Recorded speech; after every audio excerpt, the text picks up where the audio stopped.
Okay, we've now removed the 3 screws that were holding the motor in place, and that motor will now pull straight down and off, and we can see the motor, and you'll be able to see and feel the axle up above it.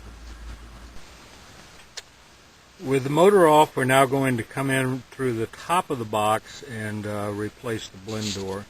So I've pulled back the glove box, and you'll see that it has 2 plastic catches. Both of these move to the right, and the box will come completely down. This is a spring-loaded door, so we will pull it all the way down, and I just wedged a screwdriver in to kind of hold it in the right position and do the work. You could completely remove it, but it's really not necessary, and it's easier just to wedge it out of the way. The next thing we're going to do is take out this plastic face behind the glove box. At your option, you could replace this after we finish, but most people just choose to pull this out and throw it away. You can see now that I've taken out the plastic fascia that was behind the glove box, and we can actually see the plenum box behind it. Additionally, I took a little bit out of a brace that comes down the side of this, and that's just to open up a little more room for us to work with. You can see that that is structurally sound, even with the bite that I took out of it. However, at your option, you may decide that you want to epoxy the cutout piece. I'll show you what it looks like. It's a little piece like this. You may decide that you want to epoxy that back in place for structural integrity. We don't believe that's at all necessary, but certainly at your option, you may decide to do that. The next thing we'll do is cut into the plenum box, so I'll show you the cut when we complete that. So here we are after the cut has been made into the box. You can see the blend door here. On this one, the axle is cracked but not completely broken, so the door is not going to slide out easily. What I'll do is come back in with my Dremel and just cut this door in half and pull it out in 2 pieces. A lot of times the bottom connector is so severely broken that the door will just flop out. This one's not going to be quite that easy, but it's not much more work. Here's the door that we extracted from the system. You can see on this one I actually had to cut that door in half. I pulled it out in 2 pieces, and the bottom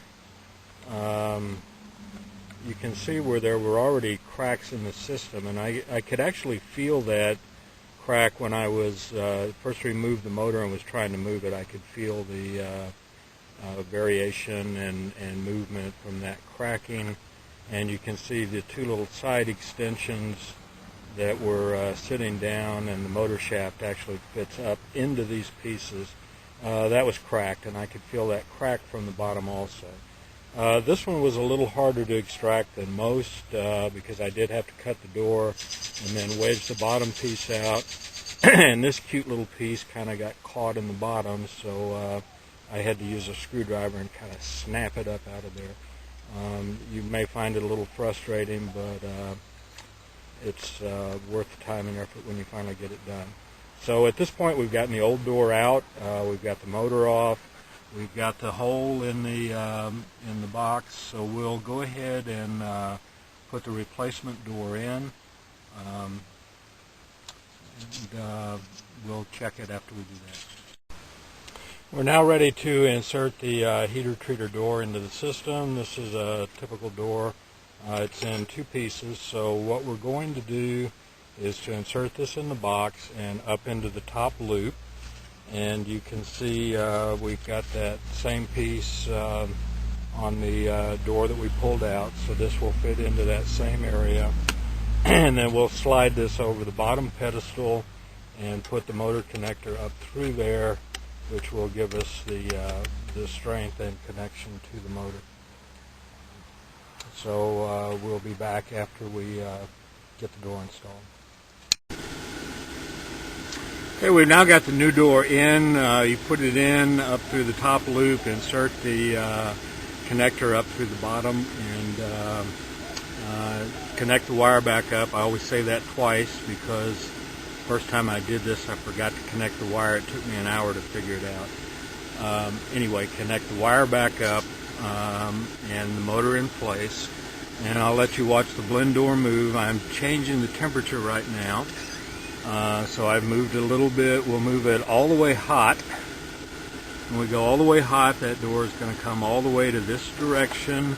And now all air will be forced through the heater core, which is what you see in the back. And then if I go to max AC, the door will move back the other direction, and you'll see that we have sealed the back heater core, and all air now is being diverted directly into the vent system. None is flowing through the heater core. So the final step now is going to be to put it all back together. I'm not going to bore you with doing that. I'm going to assume that if you can get it apart, you can get it back together. And we'll seal this piece up. Notice that we have a little screw here which will help hold it in place, and then we'll put duct tape around the side of it. And we did cut the central vents down here that distribute air to the back, so we'll put duct tape on that and seal it up so we have air flowing to the back. That's basically all there is to the fix. You probably want to figure a good Saturday afternoon, particularly on a Expedition Navigator, because removing the center console will take you a while. There's lots of bits and pieces to play with.